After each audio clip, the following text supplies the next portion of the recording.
Let's take the momentum going with the third panel where we explore the theme from legacy to leapfrog.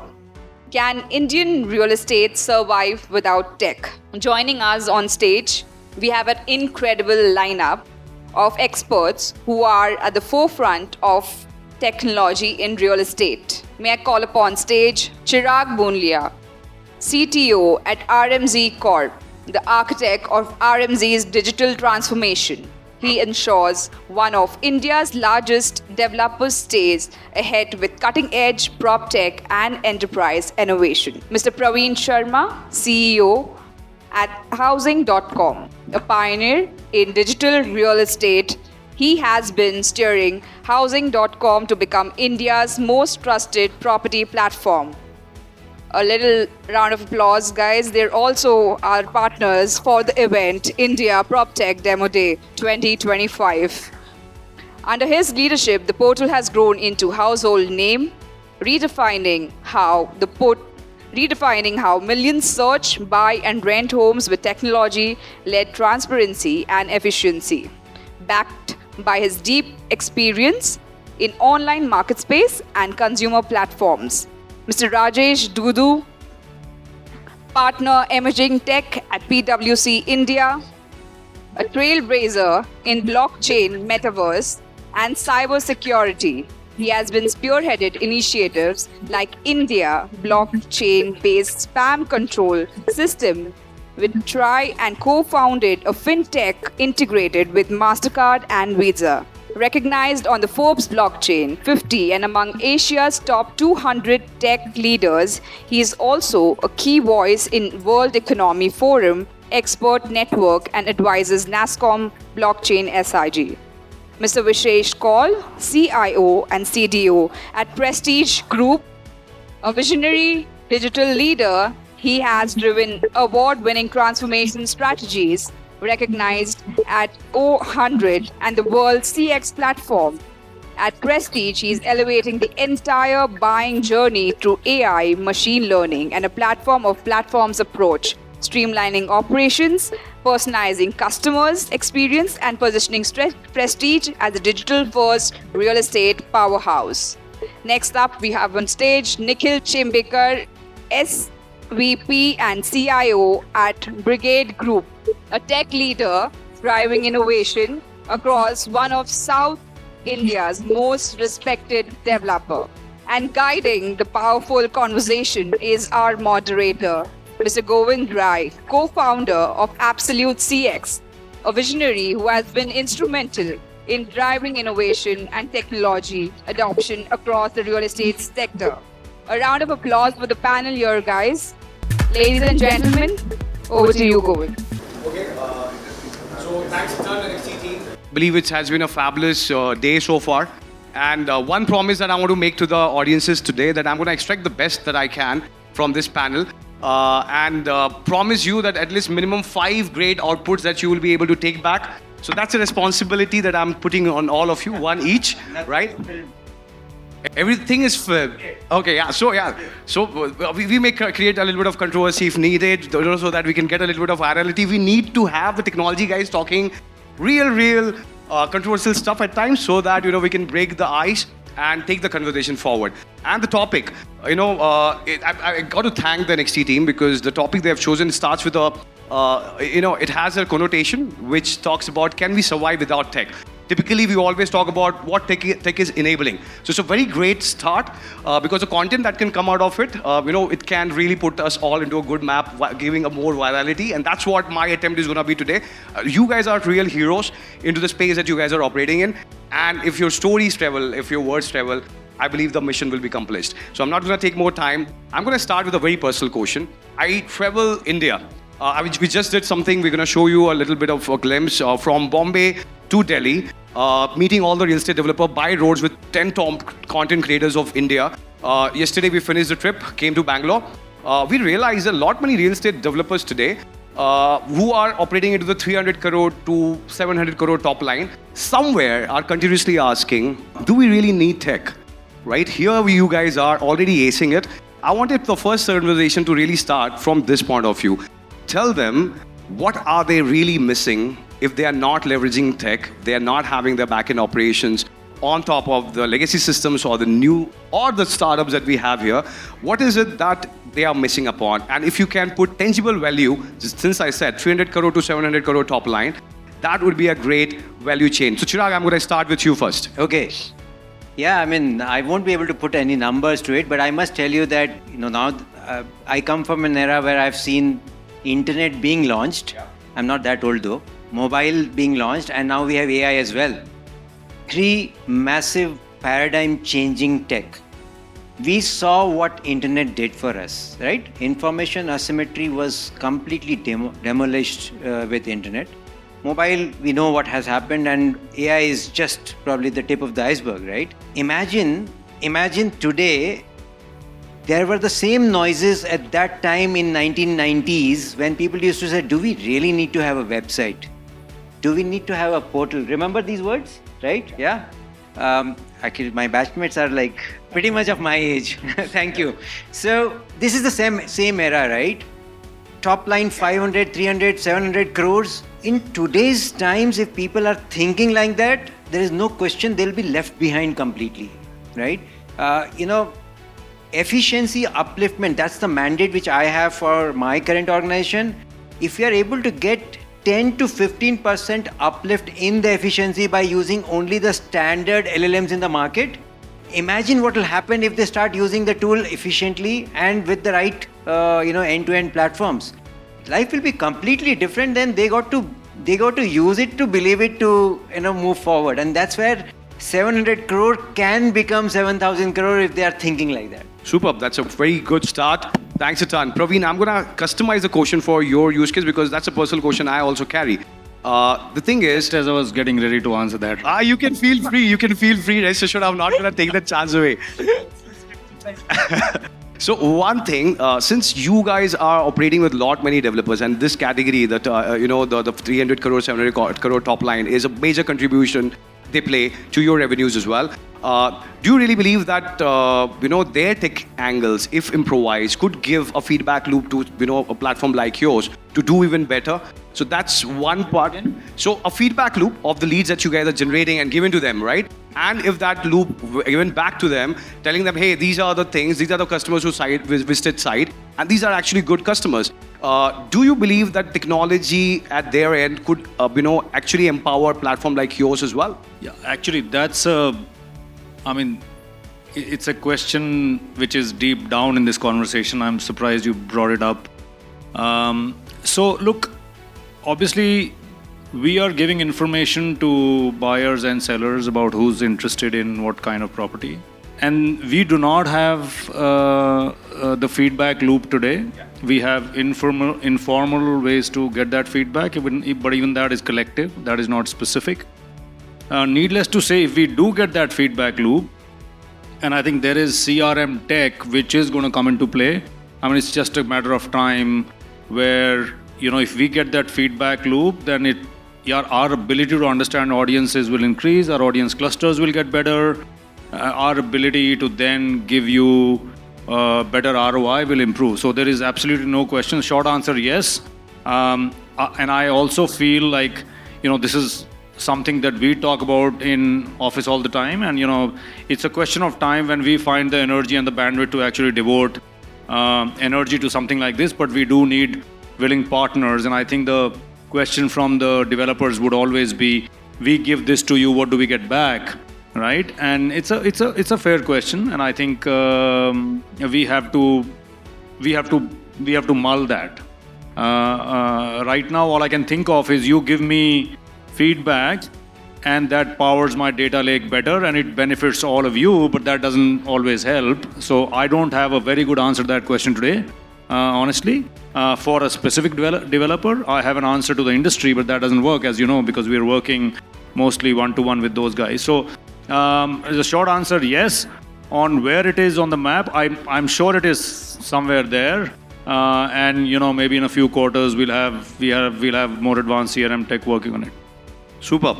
Mr. Rajesh, on the same question, and I would really expect to you Right. to put some numbers, because I want to convert that into a reel so that people really know the 300 crore top line could be adding more profit or taking to 500 crores. Yeah, we can definitely attribute a number to that. But before that, I think what is the challenge, whether it is a small scale developer, medium scale developer, or a big scale developer, I consider it as a paradoxical choices of tech adoption.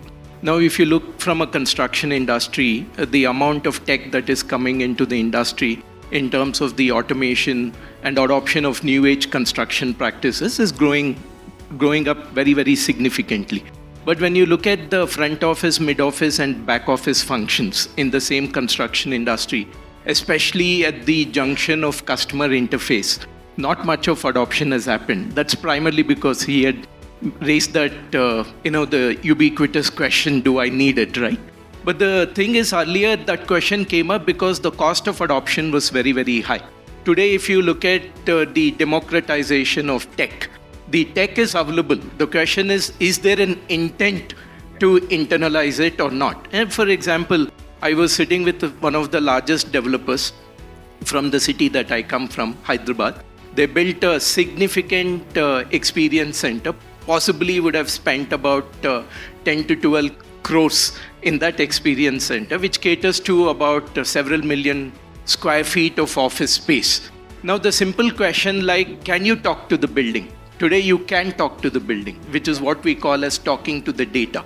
So when we ask that particular question, can you talk to the building? And the building can answer some of the critical aspects, whether it is about availability of the floor space or economics of that particular building, consumption of electricity, blah, blah, blah. The answer was no. And is it very difficult to adopt it? It is not very difficult to adopt it. So these things, if they are addressed, then your question of number will automatically fall in place. So what you're focusing on is a lag indicator, right? A number is an outcome of certain initiatives or certain contributory aspects that will lead to. But if we don't answer the contributory aspects like this tech adoption, whether it is front office, mid office, or back office, or channelizing or basically channelizing and internalizing some of this tech which is available in a democratic fashion, then the number will automatically get answered. That I just wanted to put that in perspective. Until and unless you don't show a forward momentum in terms of adoption of this, the number will just become academic. Superb. And the developer you're talking about, I believe, is My Home from Hyderabad. I would refrain to answer the story. No, I've heard about their experience center. I got to visit it. And Vishesh, I'm going to come to you. You came from a different sector, and then you entered into real estate space with Prestige Group. You've seen the digital transformation journey over the last few years. What will be your takeaway to a real estate developer operating into the similar top line? Where should they start from if they have to start today? Okay, so see, I don't, like Rajesh mentioned, is there an intent? I don't see a lack of intent in the industry. In fact, I was very surprised when I joined this industry and I realized that they are the first ones to raise the hand and say, okay, I want to do this. I want to send a drone. I want to do this kind of hologram hoga kya?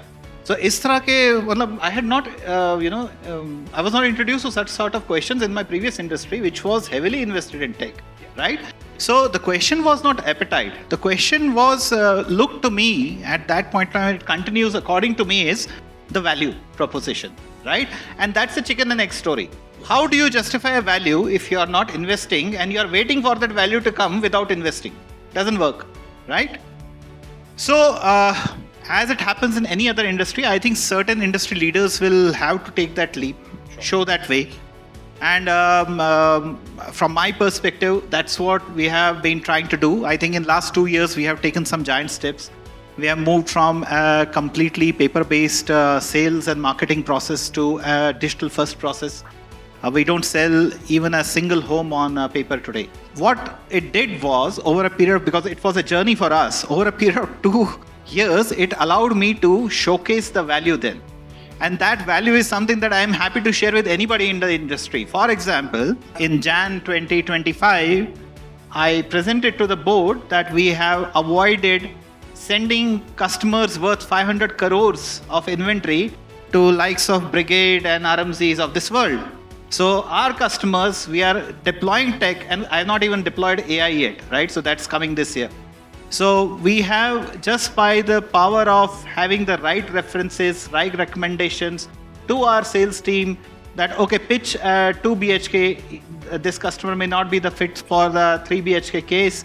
Just by making these recommendations to sales team and also to the customer at certain point of time through our websites, we have contributed to the top line by avoiding that going to some of our competitors. We have added almost 50 crores to the bottom line year on year. We are adding by doing efficiency gains. That's only 1.5 years of work by carrying out certain transformations. So these are solid numbers, right? And this is out there. And if anybody has an opportunity to go through our annual report, prestigious annual report, we make our plans absolutely transparent, because our agenda is that, okay, something is happening, we are doing something, the industry has to grow.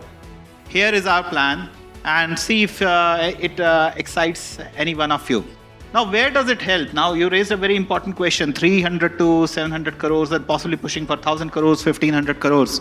There was a comment made by Mr. Murli, an amazing keynote. And he said that it's okay, people may survive, but people will not thrive. It's the race for the fittest. We have seen the first wave of consolidation in the industry happening when COVID came, right? And I'm not saying that, they were the fittest who survived, but clearly they had the wherewithal at that point of time to survive. But one thing they realized, tech is going to play a major role over there, and they started putting their thinking caps on, and they have started investing in tech. Now, the next wave of consolidation, which is not very far, in my opinion, in next 5 years time, we'll see that next wave of consolidation where people who are not tech first, are not moving in that direction of tech, will find it extremely difficult to survive, because the bulge will be too much. You will not be competitive in the market. You will be bleeding too much to the excesses. So that's my take on it. Superb. And with that, Nikhil, I'm going to come to you. I'm going to customize it a little more. Brigade Group runs Brigade Weave as well. And there are so many startups, good startups, right, which are part of that journey. Does it make it very difficult for you, and thus for the other people, to make the right choices around whom to choose, why to choose? So if you have to consult these developers who are in 300 to 700 crore top line, how should they go about making the right decisions of who to really bet upon? Because the technology journey doesn't give the result right away, right? And that long-term journeys may give pain. So how should they go about it? Yeah, no, I think it's an important question, and I think I'll just answer the first part where you said, do you really need a technology even for a 300 crore company or a 3,000 crore company? So I'll first look at that. To me, that's a trick question, right? So it's a trick question, because the question that is being asked is IT really adding value to my business, right? It's not the other way around. It's not that I don't want to invest in technology, but if I invest in technology, what payback am I getting for? How is my business getting transformed?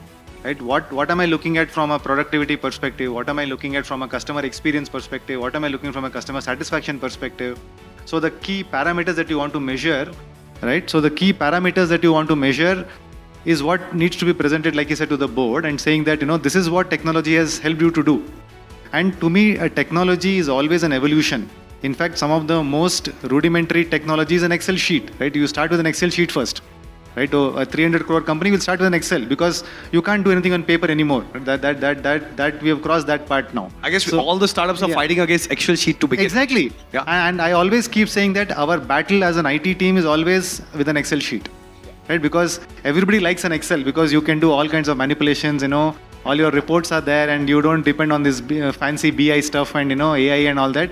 It's all Excel sheets. So you start with an Excel, you then go to a Tally, and then you go to an SAP, right? So that's the journey so 300 to 1,000 to a 3,000 kind of, and that's the journey that happens. So I think the question that is being phrased has to be rephrased in terms of what is the value that an IT, function would add to the company. And I'll give you a classic example. I come from Sun Pharma. I spent almost 5 years there before I joined Brigade. 2022, we had a ransomware attack on Sun Pharma, right? Complete operations went down. Imagine Sun Pharma, the number one company in India, 5th largest in the world, now has a cyber attack. MD calls and says, now I realize the power of IT. right? Yeah, because exactly, and there are two aspects to it, because now you know the power of IT, because with an IT system you were shipping and exporting and running your plant operations and your corporate operations and your finance and stuff is running, and you're not bothered about it, right? Because it's all running great. You're not really paying attention to IT. And when you go and say, sir, that is a Windows 95 system which needs to be patched, you would say, chala lo kuch din dekhte hai baad mein, right? So that is the thing. Now when the ransomware attack came through that server and then the entire thing went down, then you say, boss, this is the power of IT, because now my company cannot run. Today, Jaguar has the same problem. The JLR plants are all shut down. $500 million has gone down the drain because you can't ship your cars anymore. That's the power of IT. So that is the power of IT. Now I'll come back to the startup part of it. I think all of us here would agree, technology is changing very dramatically, right? What was true 3 months back is not true today, right? And now everybody dime a dozen comes and says, mera AI hai, mera LLM hai, mera SLM hai, and it's all the jargonistic stuff. To be very honest, I think it's an extremely tough job as an IT head, because you are not very sure whether you're making the right decision or not to go with which vendor. Because everybody is saying, mera ye hai, I'll promise you this, I'll promise you that. And me and Vishesh were just having a light-hearted conversation that, business is getting a wind of all these things. That, AI is coming, transforming my business. And guys, where are you? What are you guys doing today? Show me the results like yesterday types, right? So there's always that pressure on you, whether are you really making the right decision? Because things are changing very dramatically. The 10 years back, that is not the case, right? I could have said, okay, main to SAP kar dunga, Salesforce kar dunga, and I'm all set. And there's nothing to worry for me for the next 10 years. But that's not the case here. There are agile guys who are coming and saying, no, I can do this particular part of your business very, very quickly. Give me this thing and I'll run with it. I'll do this very quickly. Give me this. So now you are like bewildered. What should I do now? How should I craft my enterprise strategy? Previously, people used to make a 7-year roadmap, 10-year roadmaps, for the entire enterprise architecture. They used to call them enterprise architecture roadmap for the company. Today, when I was preparing it, when I joined Brigade as a 3-year roadmap, I was really scared, because I don't know what's going to happen after this, because 3 years itself is a very short, it is a very long window. It's like really, really short window, right? It's like, I don't know what is going to come next. So I was a little scared, but I think it's a trade-off. You need to kind of make these choices. So we encourage REAP companies. We are working closely with some of them. I met some of them just now here. So now we are doing a lot of stuff with some of the REAP companies, and I think it will flourish. The entire market is there. People need agile solutions, like he was talking about the democratizing the entire IT architecture. So I think that's what is going to happen. And pretty soon, I think the big behemoths probably might get transformed, and that's the way I see it. But we'll see. I think it's an interesting journey. So one answer to Nikhil's problem: come to PwC for all the clarification. Lovely. He's come to PwC, guys. That's a sponsorship from my end as well. Okay. New initiative which are helping your companies scale, right? So scalability is the second round. Very quickly, I wanted to understand, what is that one initiative that you are driving at your firm, where technology is being leveraged at scale to provide scale to your businesses? So Chirag, once again. Couple of things, horses for courses. Different functions need different treatment. Representing construction industry, obviously the core is construction, right? 80% of the money goes out in construction, 80% is brought in back by leasing team, right? But there are back-end teams which needs a complete overhaul in terms of how they actually do their activities, right? So let's start with construction. There are 3 or 4 verticals where we have started focusing on. The first one is, AI-based sequencing. This is really important because humanly it's not possible for multi-million square feet kind of a construction to be managed in MPPs and Excels of the world. It is not possible, right? There are too many variables there. BIM enabled, clash detections. This works like a charm, right? Because again, humanly it's not possible when you do architectural drawing or structural drawing or any other drawings, and then they all are made independently and siloed, but eventually they all need to come together to make a final product, right? This is one vertical. The second, of course, is precast. Pretty big for an industry like ours. You talked about scale. Actually, there are only 2 problems in real estate industry. Only 2. One is the construction timeline. Second is the debt, right? The cost of debt rather. If you're able to solve this, I think from 8% of contribution to GDP to 25% of the GDP will happen in a year's time if we solve this. But we have not been able to solve. That's where the scale and the agility both are required. The third piece is where you have, so it's like we talked about precast, we talked about the AI-based sequencing or the BIM-based clash detection. Then there is, basic underlying system for people to work together, collaborate together, so that they understand and everything is action driven. Static dashboards are completely outdated. Like what has happened, you have drone based solutions to manage and monitor, you have 360-degree views to get the fault detection and all. Those are reactive. The real fun is when you actually find out that if you are sitting on a problem and not taking a decisive decision, what is the impact on the overall cost of the development, right? That is where I think collaboration and none of these, I come from Oracle 5 years and Oracle used SAP for last 10 years. None of these products actually help us. Fact of the matter. You need a product which helps you to come out of it and genuinely collaborate across the value chain. It includes PMCs, it includes designers, it includes the entire ecosystem of contractors. Everyone has to come together and the solutions are disparate and siloed. It doesn't work. So we need to bring in all of it together to make it happen. And that's probably the need for scale and agility both. Superb. So all the startups who wanted a meeting with Chirag, you guys have got your cue.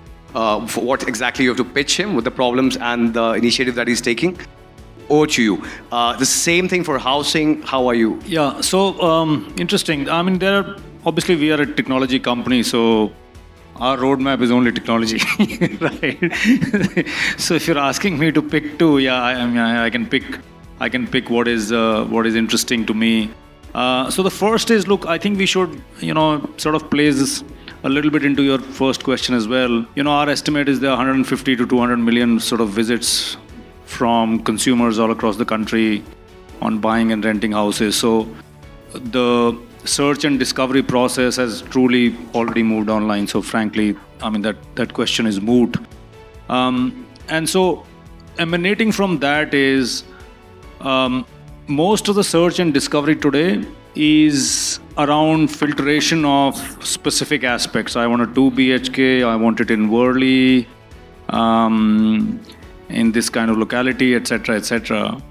What we don't have today and what we are working on, and I'm guessing a lot of companies such as ours are working across the globe, is on natural language processing search, which is to say, I want to look at a 3 BHK in a condo which has 2 tennis courts and a puja room, right? So now that will not pass muster on any normal filter that we give, because we only have to have those many filters, otherwise your search narrows down to like 3.5 people. So once you do that, and then that natural language processing search is tied up with content. Like, do you have understanding of the content? Like, then you need to understand that there is a puja room and there is, there is a tennis court, and there may be other questions which specifically then tie back to the content. And so that is the other thing we are, I'm excited about is visualization. So I think natural language processing is one, and visualization is the other. Virtual staging. So if I buy this house, what does it look like? And while we have developers here, we obviously cater to a large number of people who are buying homes that are already resale homes that already exist. So if I'm buying that kind of a house, what does it look like? Will my sofa fit in? Like if the washing machine is there, like, all of that bit, which is also quite interesting, and that is making strides in the prop tech world all across the globe. So I think those two come to me as fairly interesting, but like I said, we are a tech company. I can speak all day about our roadmap here. So yeah. No, so I'm looking forward to your new user interface in the coming time in that. Yeah. So you will see NLP. You will see NLP in very, very soon. I think we'll obviously need to model it over a period of time. Yeah, and it should be interesting. And are you seeing too much of change in terms of perplexity or ChatGPT traffic that is getting diverted to? Yeah, so what's happening there? So the upstream traffic has started to move, which means that if there were 100 people coming on, so there is, there are different consumer journeys, right? So out of 100 people, some people go to Google. Some people will directly come to online portals. That's vertical search. It's a bit like in every industry. In travel, do you go to Google and then go to a travel site? Or do you immediately go to bookings.com or whatever else? Or same with us. So some people go to Google, some people come to us. Now some people have obviously started going to ChatGPT, which is even more upstream. And then therefore we have to solve the problem of GEO as opposed to, and not only SEO, right? So we need to understand and we are, like, everybody's working on it. Most principles are the same, so we don't really have to work super hard there. Most principles are same, but there are some things that are different. So you're right.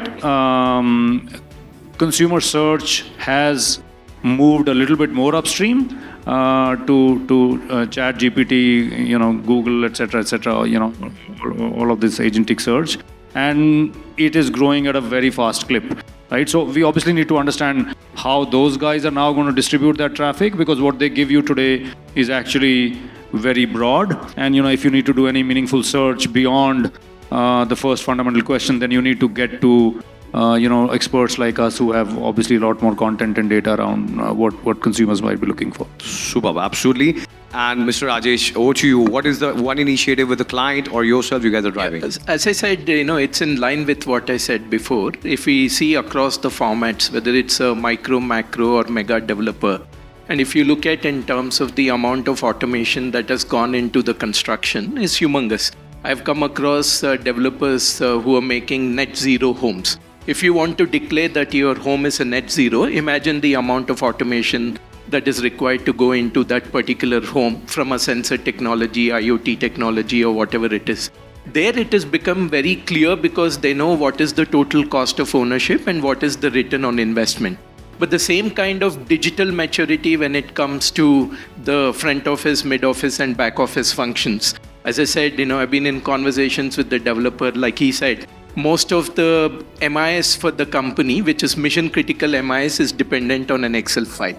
And we don't even know what kind of macros are written. Even if a single macro goes for a wrong, the entire project feasibility goes for a toss. And you don't even know whether you are having cost overruns or you're not having cost overruns. So there, what has happened is, in terms of, they're not able to attribute probably a return on investment on that particular investment which is required from a tech perspective, or maybe they are too preoccupied in terms of building these differentiated offerings so that they can pull the customers, right? Because ultimately you're selling that end product and you need to create a differentiation in that particular end product. So my take is, in terms of, if they have to push the mantle of digital maturity, they should look at in terms of how do you minimize the role of legacy tech and increase the role of new age tech from a business processes perspective. And also in terms of how do you move away from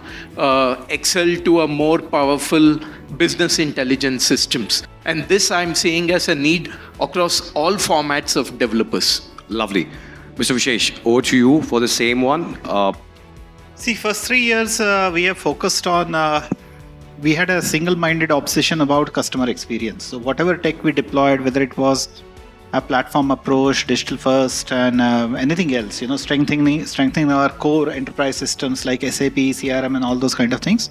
We were focused on that. Now we are reaping the benefits of that because we have an extremely strong core. We have our data pipelines are sorted out. So this is the year when we deploy AI from a single-minded purpose of customer retention and targeted customer identification. Because I don't want to reach out to 20 lakh people to sell my home. I have a very strong database of about 7-8 lakh customers, qualified customers.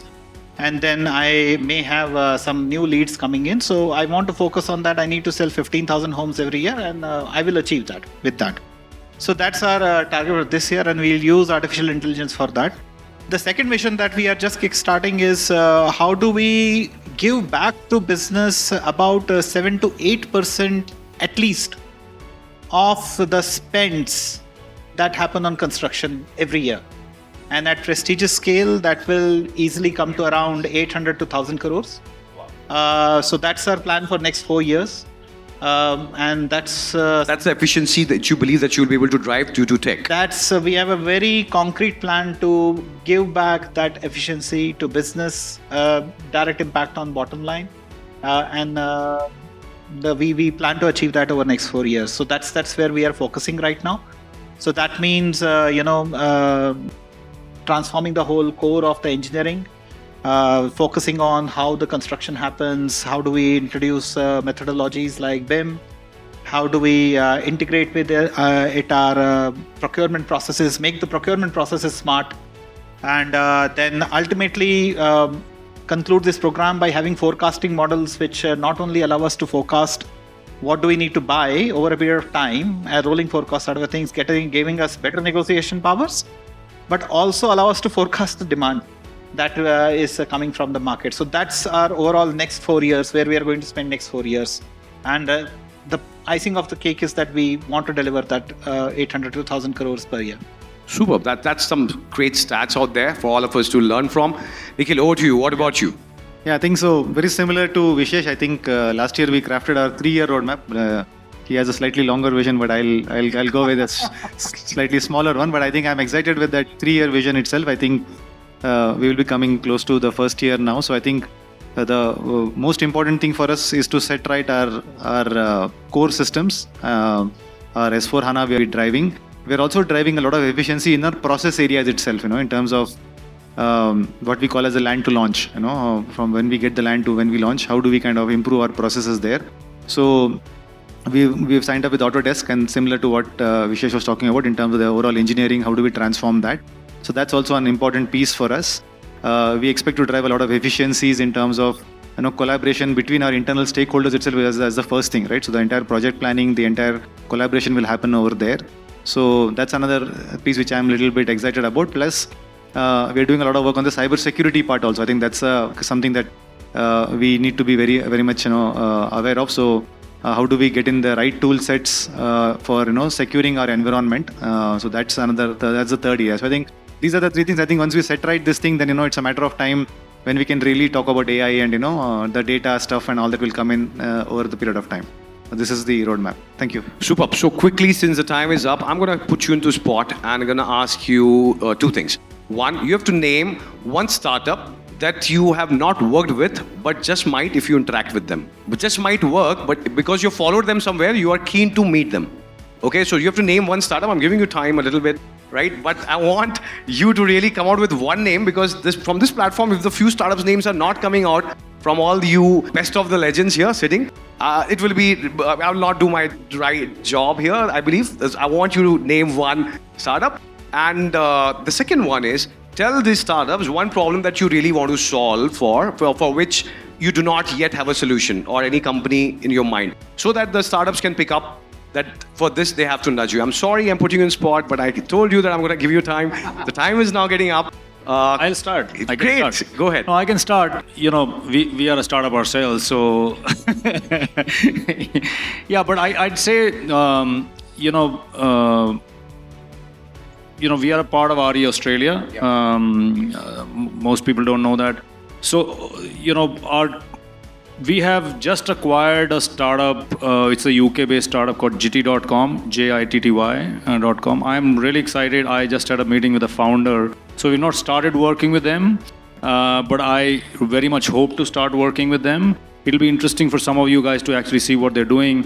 It's a consumer-based startup. It talks a lot through some of the discussion that we, at least I've talked about, which is look at all the content available across projects, across localities, across listings, pick up stuff, tag all of that stuff, and make sure that when you are doing NLP, natural language processing, you are able to use all of that data in the search. So it's very, very interesting. It's UK-based. The UK-based market is still on the seller pivoted. This one becomes a consumer pivoted startup. So it's actually flowing in a very opposite direction. So very brave take from them. and I'm super excited to. Praveen did a very, very fine job. He played very smart. The acquisition that they themselves did, he quoted it. But not all of you are as lucky as him. To be fair, I mean, this was done by the Australian team. I frankly heard from my boss, he runs the company. He said, Perry, we've just done this. I said, great, I'd like to meet the founder. So I pinged the guy in the UK. They frankly have a three-people engineering team. It's interesting. I said, look, I have 175 people. You want 3 more, but can you give me some of the stuff you have? So it's quite interesting what they're doing on being able to pick some of these signals. I appreciate it. I totally appreciate it. Chirag, are you ready? Yeah, I mean, I was loud and clear right from the beginning that there are only 2 problems plaguing this industry of ours. I don't think we can do much about the debt. It's driven from the macro factors. But the construction timelines, I think industry hasn't changed for last 5 decades. We are still doing the construction exactly the same way where we were doing probably, 5 decades back. A little bit of tech. So, anyone who's there with a solution, probably more than happy to have a chat, because we have a mandate to relook at it completely, overhaul and create a new paradigm in the industry. One of the verticals, one of the international startups, not here, but it's called APIS Core. They do a large-scale 3D printing.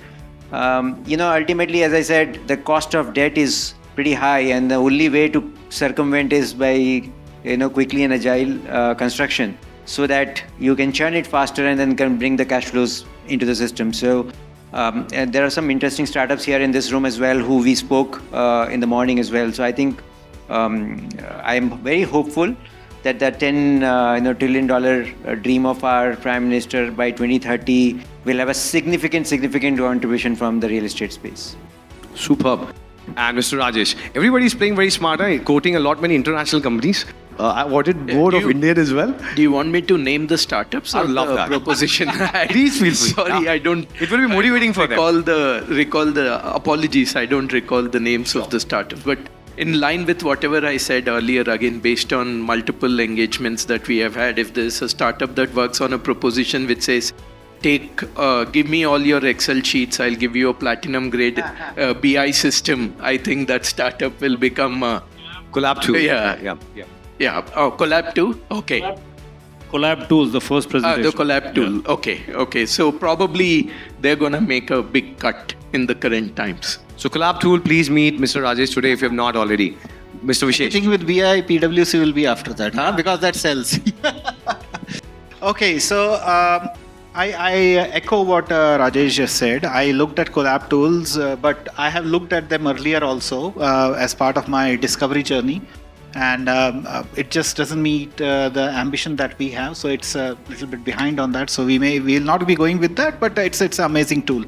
That's there. I like the computer vision one as well. I forget the name. Not nuisance. What was the name? Instance. Continuance. Okay, continuance. Okay, so continue. Okay, continue. Sorry, not nuisance. My bad.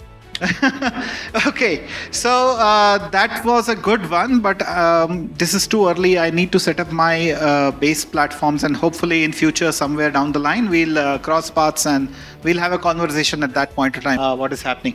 What I'm looking for, other than these transformation, what I'm really looking for is to solve a very basic problem today. And that is that I want to understand the land that we are investing in. I want to understand better about it. Okay, how can I do that digitally? Because it's a lot of pain and a lot of crossovers के अच्छा वहाँ जाके देखना है, somebody will go, then somebody else will go, फिर कोई report आएगा, फिर soil test आएगा. Can I have a combination of GIS and revenue and other survey data combined together to provide me a picture on my desk? So I'm already, I'll not say that I'm in talks, but I found a startup called Talking Lands, who are doing an amazing job of, funneling all this data and curating it in a format which works for a real estate developer. I think that's a startup to look forward to. And anybody who is in the real estate business would love the product. And they will be one of the few startups who are focusing on this kind of data in the real estate sector. There is, of course, housing.com, which focuses on B2C data. And there are others also who are focusing on marketplace and other things. We have seen quite a bit of that. But this is one startup which is attacking the problem at the heart of it, that how do I make my selection of the land parcel which has come across to me as a opportunity. And they are working in that direction. And the beautiful team of Rocking Land is here also. Yeah, they are here. I met them Yeah. today. And Nikhil, over to you. And the Continue team, please meet Vishesh today. And if in case you get the business, please remember my name. My name is Govind Rai. I'm the co-founder of I think they Absolute should Team. remember Ritika's name. Nikhil. No, yeah. So I think, unfortunately, I was not there in the morning session, so I couldn't meet some of the startups. But I do meet because we run the REAP program, so we work closely with a lot of them. Yeah, no, but like I said, unfortunately I didn't. But I think we do at any point of time work with. I think at this point of time, I may be working with about 7 to 8 startups in various capacities at this point of time. So, we're like, whatever fits with our vision, we are working with them. I was particularly thrilled with one company called AtCor, which is a Microsoft partner who's doing a really good work in the entire analytics space. They're Ahmedabad-based company, so we're working very closely with them on our Fabric kind of work that we're trying to do. So that will be something that we'll be in. And I think some of them already spoke about how do we get better business intelligence, right? So that's what they're trying to do. So we'll see how that goes. But yeah, so that's it. Thanks to Turn, everybody, and thanks to Turn RealtyNXT team for putting a beautiful show here and this community together. I hope I did justice to the promise that I gave at the start. Thanks to Turn. Thank you, everyone. Can I have a round of applause for the entire panel? And may I call Ms. Kritika on stage to felicitate the guests?